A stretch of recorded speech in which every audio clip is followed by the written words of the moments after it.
I was 2 reps away from finishing my set on the incline bench when I saw him, my cousin Darren, standing by the dumbbell rack, adjusting his headphones. He hadn't noticed me yet, so I flashed a grin and called out, "Don't forget to pack sunscreen for the big trip." He looked up, froze for a split second, then blinked like I'd just asked him to recite the alphabet backwards. We went already," he said. No smile, just confusion. My grin faded. "Wait, what?" I asked. He nodded slowly, like I should have known this.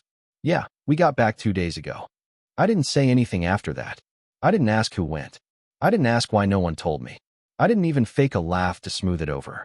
I just pulled my phone out of my pocket, opened my notes app, and started typing. I had paid for half that Airbnb, nearly $4,500.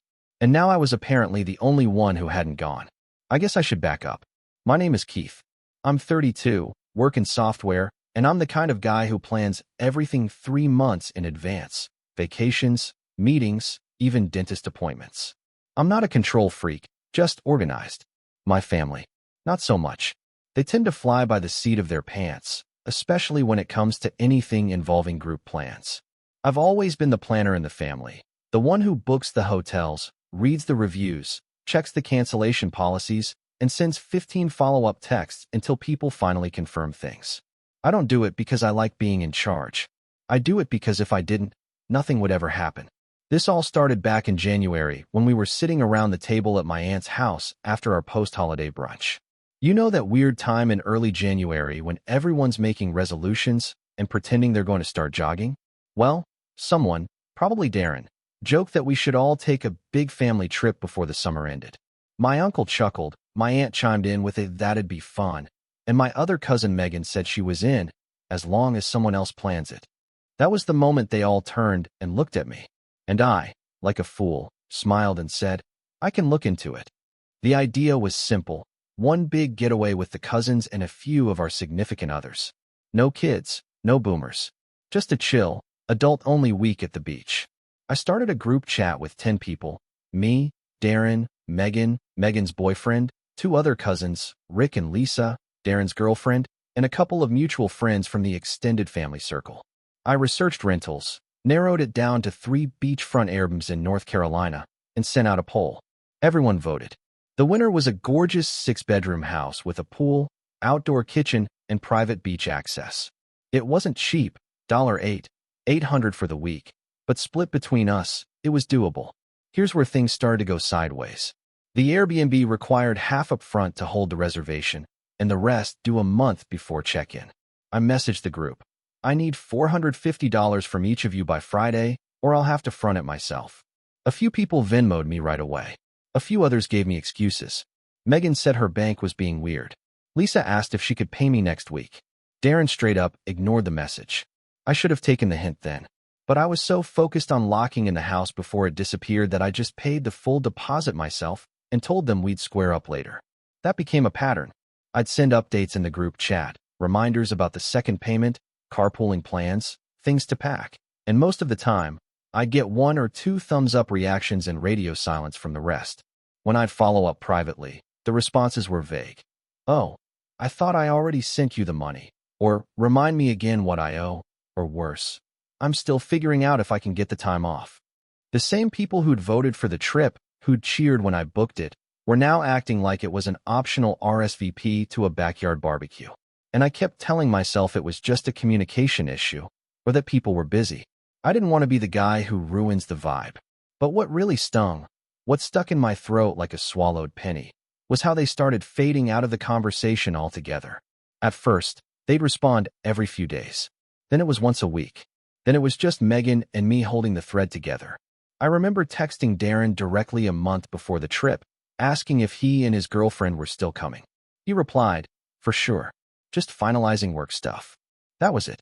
A week later, he posted a gym selfie on Instagram with the caption, "Countdown to beach mode." No tag, no mention of the trip, but I knew what it meant. I commented, "We're all gonna look like models in those beach pics," and he liked it. That was it. Now fast forward to today, seeing him at the gym, hearing him say, "We went already." Not, "Oh, it got moved." Not, "Didn't anyone tell you?" Just, "We went." My hands were shaking as I typed into my notes app. Not from rage. Not yet. but from that slow, bitter realization that something wasn't right. That maybe this hadn't been an innocent mistake or a scheduling change. That maybe, just maybe, they'd gone behind my back on purpose. I didn't confront Darren. Not there. Not while I was drenched in sweat and gripping a 40-pound dumbbell. I just said, cool, put my headphones in, and walked out of the gym without finishing my workout. I sat in my car, staring at the steering wheel, playing back every conversation, every text message, every ignored Venmo reminder. And then I pulled up the Airbnb receipt. $4,382.16. That's what I'd paid. Half the total. And I hadn't even been told the trip was happening. I didn't even know the dates. That was when something shifted in me. I wasn't angry yet. Not fully. I was still in that numb place where your brain's trying to process what just happened before your emotions catch up. But I knew one thing with absolute certainty. They didn't just forget to tell me. This wasn't a communication breakdown. This was planned. Deliberate. And if they thought I'd let it slide, if they thought Keith the planner, the peacekeeper, the responsible one, was going to shrug it off like a missed dinner invitation, they had no idea who they were messing with. I drove home in silence. No music. No podcasts. Just thoughts. And by the time I pulled into my driveway, I had already started drafting the plan. Not a tantrum. Not a confrontation. Something smarter. Slower. Surgical. Because if they wanted to treat me like a doormat, I was going to show them exactly how sharp the underside of a welcome mat could be. It's funny how silence can scream louder than words. The group chat that had once pinged every few days with memes, last-minute polls, and can't wait messages was now a digital graveyard. The last text I sent, a simple, "Hey, just checking in, are we still aiming for the second week of August?" was marked as seen by 6 people and replied to by 0. That was over 3 weeks ago. At first, I chalked it up to summer chaos. People were traveling, juggling jobs, maybe just not checking their phones as often. I told myself that. I wanted to believe it. But I knew better. You always know, deep down, when you're being iced out. The tipping point came 5 days after the gym incident. 5 days of me pretending everything was normal, going through my routines, making coffee, answering emails, hitting the gym at a different time to avoid Darren. I didn't say anything to anyone in the family. Not yet. I wanted to be absolutely sure. So I did what any normal person in 2025 does when something smells off. I opened Instagram. I hadn't checked Darren's page in days, and to my surprise, he had just posted again. A carousel. The kind people save for special occasions, birthdays, weddings, vacations. The first photo was him and his girlfriend on a jet ski, both grinning, sunglasses glinting, waves crashing behind them. Slide 2 was a sunset dinner on a patio I recognized, because I had picked that Airbnb myself. I had the link bookmarked. Slide 3 was the whole crew. Megan, Rick, Lisa, Darren, the girlfriends, the boyfriends, even a few extras I didn't know. Everyone was smiling, sandy, sun-kissed. Drinks in hand. Matching white outfits. Classic final night at the beach photo. I stared at it. Not out of jealousy, though that was definitely bubbling underneath, but because the caption punched me in the chest. Best week with the best people. Grateful for every single one of you. #famtrip, #beachbums, #no drama just vibes. No drama. Just vibes. I didn't know what hurt more, that they had gone without me or that they were pretending I never existed. My name wasn't tagged. I wasn't mentioned in the comments. There wasn't even a hint of, "Wish Keith could have made it." I scrolled through the comments. Megan had replied to someone. "We planned this forever ago. Best trip ever." Lisa had written, "We need to do this again next summer, same crew." And Darren's girlfriend had posted one of those obnoxious inside joke replies. "Still can't believe what happened that night with the hot tub." I'm crying. I felt sick.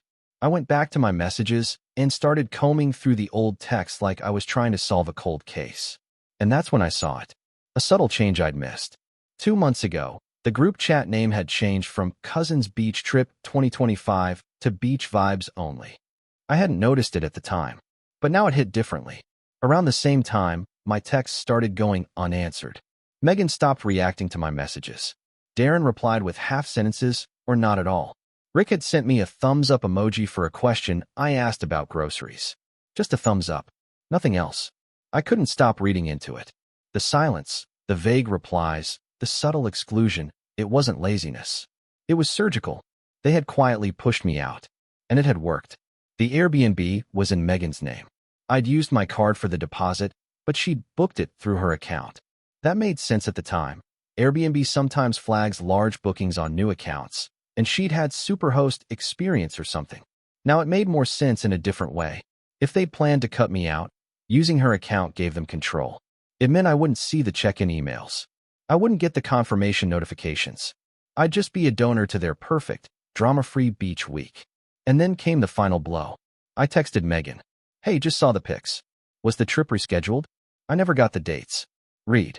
No reply. I waited a few hours. Then I tried again. Did I miss something? I thought I was going to. Again, read. Nothing. I sat on the couch, staring at the little scene icon beneath my message like it was a final verdict. And that's when I snapped.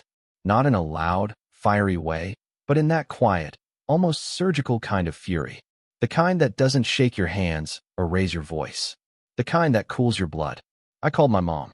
Now, my mom and I have always had a complicated relationship with the extended family. She's close with her sister, Megan's mom, but not blind to their games. When I told her what happened, I expected confusion, maybe concern. What I didn't expect was for her to sigh deeply and say, I was afraid this would happen. I sat up. What do you mean? She hesitated. I didn't want to say anything before, but I think they've been trying to phase you out of things for a while. I was stunned. Why? I don't know, she said gently. You're different. You work hard. You don't drink like they do. You've always had your life together. That makes people uncomfortable sometimes, especially people who haven't done much with their lives. I let that sit for a second. I was still processing it when she added, when your uncle passed last year, and you offered to help with the estate stuff, remember how they all said it was too complicated and didn't need your input? I did remember. I thought I was helping. And remember how they changed Thanksgiving plans last minute and didn't tell you until the day before? Yeah, that too. They don't like feeling like you're the adult in the room, she said. So they exclude you. It's immature, but it's easier for them than growing up. I didn't cry. I didn't shout. I just said, okay, and hung up. That night, I didn't sleep much. I lay in bed, going over every little slight I'd brushed off. Every ignored text, every awkward laugh when I tried to plan things, every eye roll I pretended not to see when I talked about my job or my mortgage or how I'd saved up for a new car. Suddenly, it all made sense. I was too responsible, too stable, too boring, and they hadn't just left me behind. They'd used me, taken my money, my planning, my effort, and then cut me out of the reward. I woke up the next morning with a decision. I wasn't going to confront them. That's what they'd expect, some dramatic group text rant or a passive-aggressive post. No, that's not how I operate. I was going to get smart, strategic. But first, I needed more information. I messaged one of the guys from the original group who hadn't gone on the trip, a friend of Rick's named Mateo. We'd only met once or twice at gatherings, but he seemed level-headed. I just said, hey man, weird question. Did you end up going on the beach trip with everyone? He replied within 10 minutes. Hey Keith. Nah, didn't work out. Got dropped from the group chat a while ago TBH. Heard it still happened though. Looked fun from the pics. Dropped from the group chat. I blinked. Then I went back to our iMessage thread and looked closely. The chat I'd been messaging for months was titled Beach Vibes Only, but now it showed only 4 members. Me, Mateo, and 2 others who didn't even end up going. Everyone else, gone. Which meant they'd made a new group chat. Without us. Probably right after the deposit was paid. I sat back in my chair, breathing through my nose. My chest was tight, but not from shock anymore. From clarity. It all fit. The silence. The vague replies. The Instagram posts. They'd made a second group, planned the trip, gone without us, and let us think we were still in the loop. Just enough to keep our money. The betrayal wasn't just exclusion. It was a coordinated effort. And I wasn't going to let it go. I closed the text thread, opened my laptop, and pulled up every receipt. Airbnb, Venmo, screenshots of our old group messages, Instagram posts, every bit of it. I saved it all to a folder labeled Beachgate. And then I started writing. A plan. One that would unfold slowly, quietly, and hit them where it would sting most. Not with yelling or guilt trips, but with consequences they'd never see coming. The invitation to the barbecue came in a group text from my Aunt Judy, cheerful as ever. Cookout this Sunday. Everyone brings something. We'll fire up the grill at 2. Can't wait to see my beautiful family. I stared at the message for a long time. Not because I didn't want to go. I did want to go, but not for the food, or the forced small talk, or the sticky lawn chairs pulled from someone's garage. I wanted to see them, look them in the eye, gauge their reactions. I wanted to know who would fumble, who would avoid me, and who would act like nothing happened. I needed to know the truth, not just through texts or photos, but face to face. I didn't RSVP, didn't reply at all. But when Sunday came, I ironed a clean polo, made my usual pasta salad, because some things don't change, and showed up exactly 15 minutes late. Just late enough to be noticed. Just early enough to make sure everyone was still sober. The second I stepped into the backyard, the air shifted. Not dramatically. No gasps. No dropped drinks. But you could feel it. The way people glanced over their shoulders and then quickly looked away. The way conversations paused half a beat when I got too close. The way Darren raised his eyebrows at me from across the patio like he'd seen a ghost. "Keith," Aunt Judy chirped, walking over to kiss my cheek. "I didn't think you were coming." I smiled politely. Didn't want to miss it. She took the pasta salad from me and bustled off toward the buffet table, talking a mile a minute about grilled corn and how Megan's boyfriend was learning to grill like a real Southern gentleman. I stood by the cooler, cracking open a Sprite and scanning the yard. They were all there. Darren and his girlfriend, pretending to fuss with the Bluetooth speaker. Megan, sitting under the umbrella with Lisa, both sipping from wine tumblers. Rick manning the grill with his usual overconfidence, turning the sausages too often like he thought it made him look busy. And all of them avoiding my gaze like I was the HR guy showing up at a frat party. I didn't make a scene. I smiled. I made small talk with my younger cousin's boyfriend, who barely knew me and asked if I'd just moved back into town. I chuckled and said no. I'd been here the whole time. Right here. Just invisible, apparently. Eventually, I made my way over to Darren. I wanted to keep it light. No accusations. Just a test. "Hey man," I said, clinking my can lightly against his. "Glad you guys had fun at the beach." He blinked. "Yeah, it was nice. Super chill. Looked amazing. That Airbnb looked even better in the photos than the listing. Good pick." He scratched the back of his neck. "Oh yeah? Megan found it, I think." "She did." I tilted my head. "I thought I sent the link." He laughed awkwardly. "I mean, yeah, maybe. Honestly, the planning got kinda chaotic. You know how it is." I just nodded. Let the silence sit. He took a long sip from his drink. "Next time, we'll definitely loop you in." It was kinda last minute. There it was. The rewrite. The gentle gaslighting. Last minute. I'd paid for the thing 3 months in advance. I didn't respond. Just smiled, nodded again, and walked off. That was the moment I realized I'd hit bottom. It wasn't the money. It wasn't even the betrayal. It was the rewriting of reality. This coordinated effort to turn me into a non-event. A footnote. Someone who just wasn't around this time. And what do you do when your own blood decides you're disposable? For a while, I just shut down. The following week, I stopped responding to texts. Not just from them, from everyone. I skipped my regular gym sessions. I muted every group chat.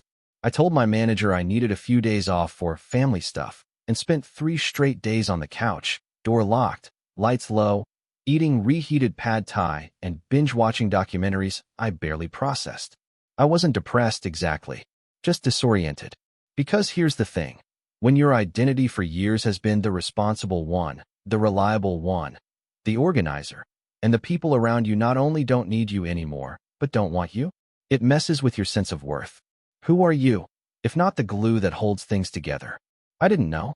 Not anymore. But sometimes, all it takes is one small thread to start pulling yourself back together. For me, that thread came on a random Thursday afternoon, in the form of a package. I wasn't expecting anything, so when the delivery driver handed me a small cardboard box, I opened it with 0 expectations. Inside was a book, Deep Work by Cal Newport. No note. No sender info. Just the book. I turned it over, confused, until I remembered a conversation I'd had with my coworker, Jamie, months ago.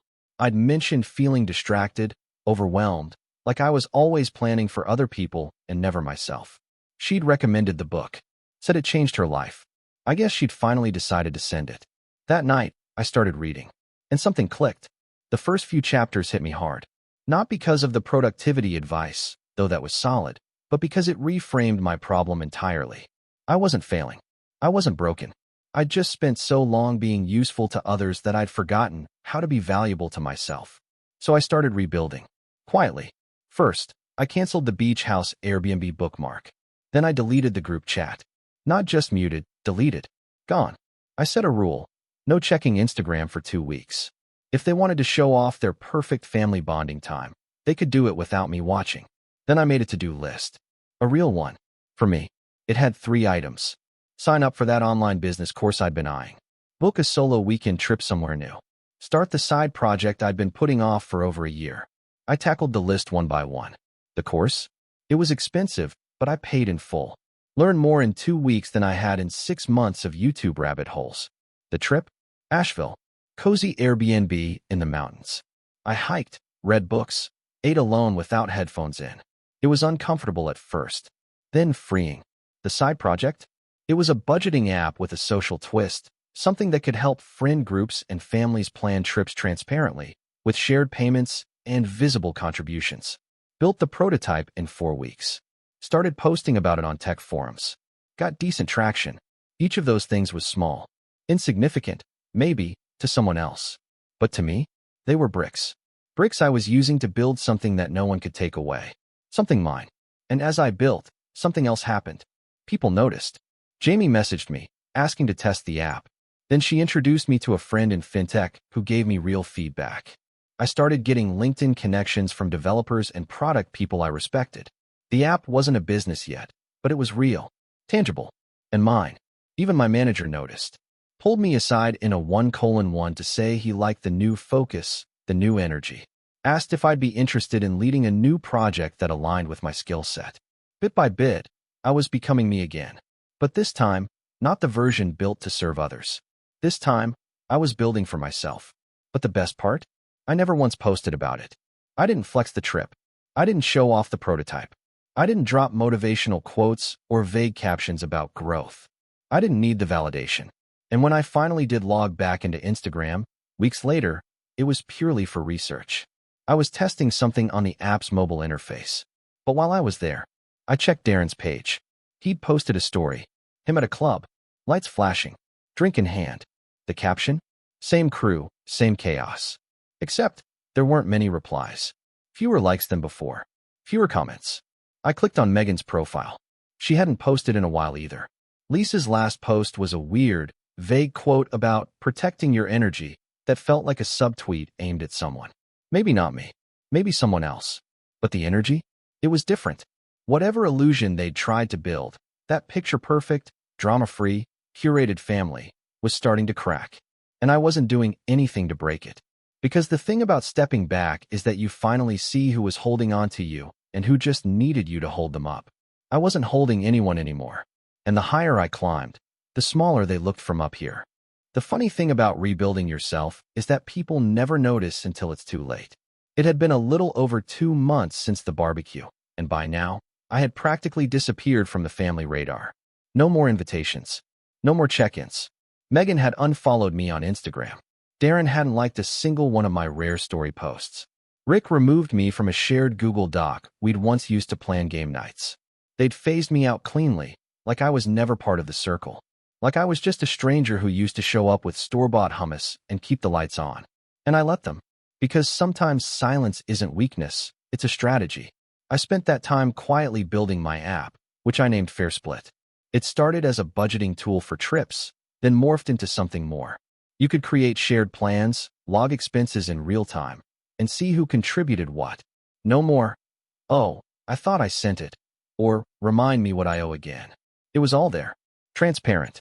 Clean. No excuses. I launched a beta through indie hackers.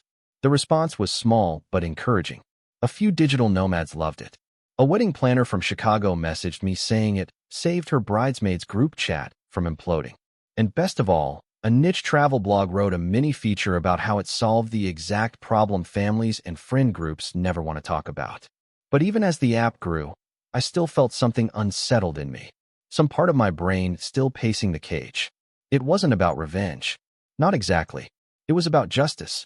About making sure the people who used me, manipulated me, rewrote me out of my own story, couldn't do it to someone else. It wasn't just the money. It was the arrogance. The way they took my kindness, my planning, my time, and wore it like a free suit they never planned to return. And the universe, or fate, or karma, or whatever you want to call it, dropped the perfect opportunity into my lap one rainy Wednesday afternoon. I was working late, headphones in, finishing a bug fix on FairSplit when I got a message on LinkedIn. From Rick. My stomach did a little somersault, the kind you get when you see a name you haven't thought about in weeks, but still makes your skin prickle. His message was casual. Too casual. Hey man, hope you're doing well. Weird question. I heard you were working on some kind of travel planning app? Megan mentioned something. I was wondering if I could ask you a favor. I stared at it for a full minute before I responded. Sure. What's up? He replied within seconds. Like he'd been waiting. So, I'm helping organize a joint bachelor/bachelorette weekend for a couple of friends.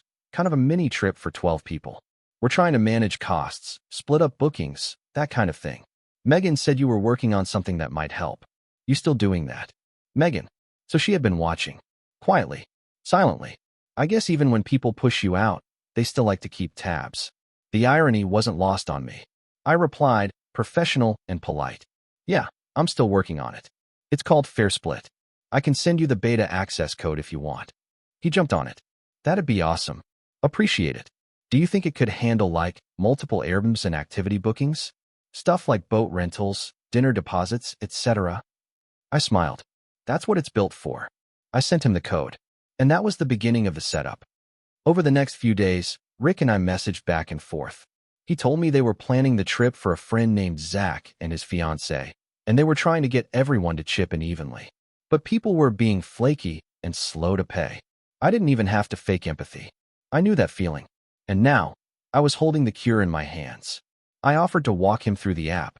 We hopped on a Zoom call. I kept things light, professional, friendly. I showed him how to build the trip, invite guests, assign expenses, and track payments. I even demoed a feature I'd just added. Auto reminders, polite nudges sent to anyone who hadn't paid their share within a set time frame. Rick was impressed. Dude, this is slick. Seriously, why isn't this huge yet? I shrugged. Just getting started.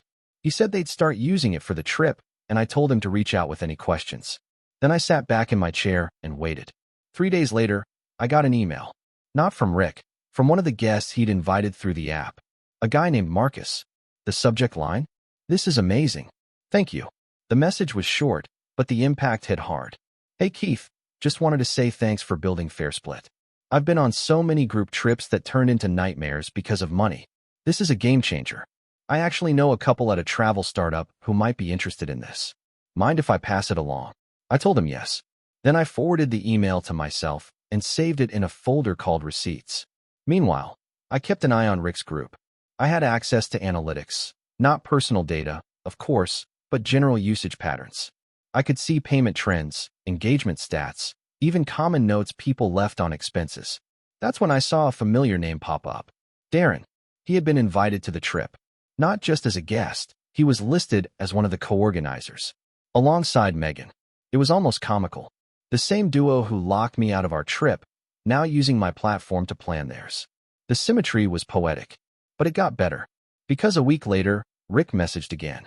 This time, in full panic mode. Hey, question, we're running into an issue. Some people dropped out last minute, and now the cost split's getting messy.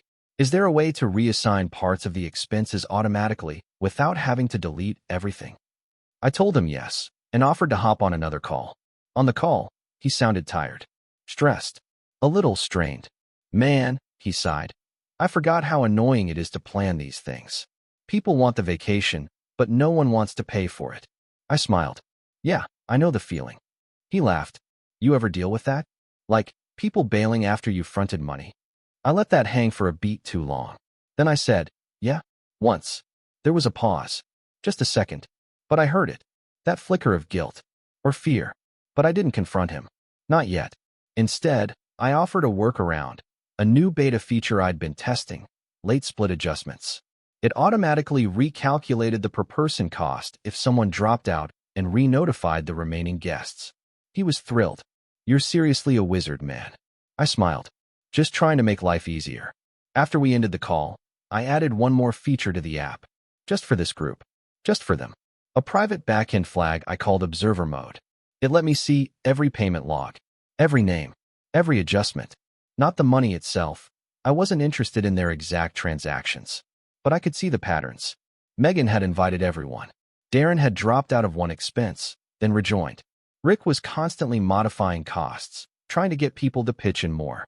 And then, just a few days before their trip was scheduled to start, boom. 3 guests backed out. The logs showed scrambling.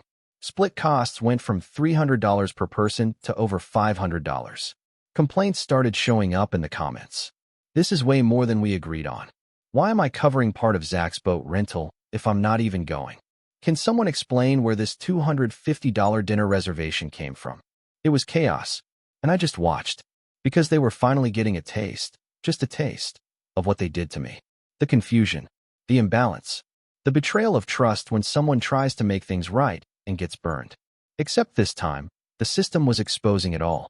Fairly, transparently, with receipts. I didn't sabotage them. I didn't need to. They were walking into their own mess with their eyes wide open. But I wasn't finished yet, because I had something else planned. Something that wasn't petty. Something that would tie everything together and make sure that, no matter how hard they tried to ignore it, they'd have to look me in the eye again. And the opportunity came from the last place I expected.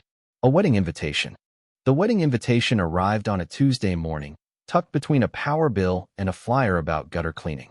It was addressed in tight cursive, the kind that looks elegant from a distance but starts falling apart the moment you stare too closely. I didn't recognize the handwriting at first. Then I opened the envelope. It was from Zach and Melissa, the same couple whose bachelor/bachelorette trip my cousins had planned using my app, the group I'd quietly watched unravel from behind the scenes. Inside was a card that read, "Please join us in celebrating our wedding. Ceremony and reception to follow." And then the kicker. P.S. Keith, we've heard so much about Fair Split. Would love to talk to you at the reception about some ideas. I blinked at that line. Once. Twice. Then I sat down slowly, letting the words settle. Someone had talked about me. Positively. In a room where my cousins couldn't control the narrative.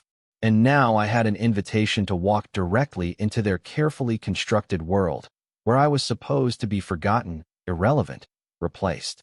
I wasn't just going to walk in. I was going to walk in with purpose. The wedding was held in a beautiful vineyard 2 hours away.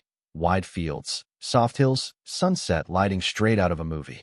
I arrived early, not because I was eager, but because I wanted to see everything clearly. I wanted to watch how my cousins moved when they thought I wasn't around. And they were there, all 4 of them. Darren, Megan, Rick, and Lisa. Dressed up, mingling, laughing too loudly at things no one found funny. The kind of social performance insecure people give when they're terrified someone might see the cracks. I saw the moment they spotted me. Darren stiffened first, his smile dropping like an unplugged lamp. Megan's eyes widened a fraction. Rick's laugh caught in his throat. Lisa whispered something I couldn't hear. But what struck me most was the look they all shared. Confusion mixed with something else. Fear. Not big fear. Not danger fear. But the fear of being seen. Really seen. I didn't approach them. I didn't wave. I didn't even nod. I simply took my seat, politely greeted people who greeted me, and waited. Because the universe was about to hand me the cleanest revenge I'd ever imagined. Even cleaner than anything I'd designed. The ceremony ended. The reception began. Soft music, clinking glasses, and chatter filled the air. After the first dance, after the speeches, after the servers began carrying out the dinner plates, I felt a tap on my shoulder. It was the groom. "Keith, right?" he said. I nodded. He grinned. "Dude, I have to talk to you. Your app saved our trip planning. Seriously, if we hadn't used it, this whole thing could have fallen apart." Now here's where the dominoes started tipping. He gestured toward a table where a small group was gathered. Some I recognized from the Fair Split logs, others I didn't. "Come sit. I want you to meet some people." When I got to the table, Zach introduced me to a man named Ethan Price, co-founder of a mid-sized travel tech startup. Sharp suit, easy smile, the kind of confidence that didn't need to announce itself. "I've heard about Fair Split," Ethan said, shaking my hand firmly. "I'd like to talk about what you're building." I didn't have time to take that in fully because, at that exact moment, I noticed Megan approaching from across the room. She wasn't walking with purpose. She was walking with anxiety. And when she saw who I was speaking to, her face tightened. Because she knew. She knew that if a founder, or anyone with influence, became interested in my work, her narrative of Keith is just dramatic began disintegrating instantly. I stayed calm as she approached. "Hey," she said stiffly. "I didn't know you were coming." "I was invited," I replied. "Oh, well, I see you're talking to people." She attempted a half-smile. It didn't reach her eyes. Before I could respond, Ethan smiled at her politely and said, "You must be Megan. Your name came up a lot during the planning discussions." She blinked. "Planning discussions?" "Yes." Ethan continued, leaning back in his chair casually. "It turns out your group was one of our most active cases during Keith's beta period. The analytics were fascinating. That word alone, analytics, made every muscle in Megan's shoulders stiffen. Now, I hadn't exposed anything private. I'd never share personal messages. But the public-facing usage analytics were more than enough to make her uncomfortable, because she knew exactly what had happened. And then came the moment that cemented everything.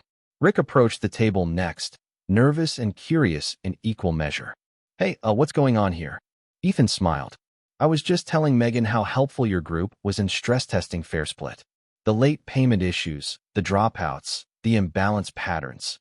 Honestly, it gave the entire system a great real-world workout." Rick's jaw tensed. Oh, you could practically hear the memory hit both of them at once. The chaos, the disorganization, the whispers behind each other's backs during planning. FairSplit didn't expose their secrets, but it showed the truth through patterns. They couldn't hide from the numbers. They couldn't rewrite the narrative. Not this time. Before anyone could deflect or change the subject, a voice behind us chimed in. "Excuse me, Keith?" I turned. It was the wedding planner. "I just wanted to thank you," she said brightly. "Your app made coordinating everyone's payments so much smoother. I recommended it to 3 other clients already." Megan's face drained of color. Rick looked like someone had sucker punched him. I smiled politely. "I appreciate that. I'm glad it helped." And then, icing on the cake, Ethan added, "I'd like to discuss a potential partnership, if that's something you'd consider." A hush fell over the table. My cousins stared at me with identical expressions: realization, regret, and a creeping awareness that they had miscalculated. They had cut off the wrong person. Later that night, after most guests had danced themselves into exhaustion, I stepped outside onto the patio for air. The vineyard lights glowed warm against the dark hills. I breathed deeply, my shoulders lighter than they'd felt in months. Footsteps approached. I didn't turn right away. I knew the rhythm well. It was Darren. He stopped beside me. Didn't speak at first. Just stared out at the hills like he needed the landscape to hold him upright. "Finally," he said. "Why didn't you tell us you were doing all that? The app, the startup stuff." I kept my voice steady. "You never asked." He swallowed. "Keith, look, the beach trip." "Don't," I said calmly. "You excluded me. You knew what you were doing." He opened his mouth, closed it, tried again. "We didn't think." "That," I said, "was the problem." Silence stretched between us. Not tense, not hostile. Just honest for the first time in a long time. He tried to defend himself, quietly. "We didn't know you'd take it so personally." "I didn't take it personally," I said. "You made it personal." He winced. "When people show you who they are," I added, "you can believe them. But it doesn't mean you let them rewrite you." He nodded once. Then again. His voice cracked when he said, "I'm sorry." I believed he meant it. But that didn't mean I owed him anything. "I'm not looking for an apology," I said gently. "I'm building a life where I don't need one." And then I walked away. The next month moved fast. FairSplit got picked up by a travel blog with a much bigger audience. Ethan and I met twice, discussing potential integration. My app's user base doubled, then tripled. I hired a small contract developer. I slept better. I walked lighter. I didn't look back. My cousins stopped reaching out entirely. Not out of anger, but out of recognition. They finally understood something they'd never realized before. I wasn't the one who'd been left behind. They were the ones who never moved forward. A few weeks later, as I pushed a major update to FairSplit, I found myself thinking, as I often do now, about that day at the gym when Darren told me they'd already gone on the trip. The moment everything began, and how I'd walked out without a word. Back then, I thought silence was weakness. Now I know better. Sometimes silence isn't surrender. Sometimes silence is strategy. And this time, it was victory. Because the moment they cut me off was the moment I stopped needing them, and the moment I started becoming someone they could never ignore again.